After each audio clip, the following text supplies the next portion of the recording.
Aan het begin van de dag is er nog plaggenog onder de kaders van de Houkenpoort. Maar het puzzelen begint al gauw.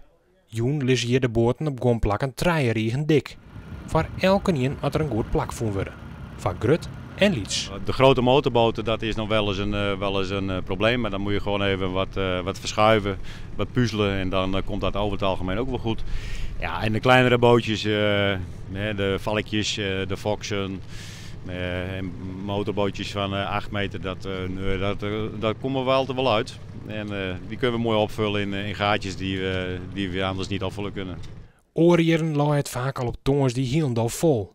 Dat is dit hier net zo. Maar dat zou het nog hielendal neer toe de drukte. Ja, het is inderdaad vrij rustig. Vorig jaar hadden we al een heleboel mensen die de mooiste plekjes willen. Dus dan moet je even een nachtje eerder komen. Maar ja, het is inderdaad rustig. Ik ga er maar een beetje vanuit stilte voor de storm. En Spitsen kan het weten, want hij gaat al zijn jochende snitswieken als havenmaster in. En het nota binnen de havens altijd vol kwam. En dat budget van Spitsen alle dagen minstens 10 uur lang onder de bak. Maar slim vindt hij dat net. Het is gewoon één feestje. Sneekweek is een feest. Dat feestje moest het vlient hier maar minder jeugd als oorjeren dwan. Neven Spitsen kwam dat toch de strengere alcoholregels. Nood de jongerij er onwend is, verwacht het er dat ze ook wel weer omkomen.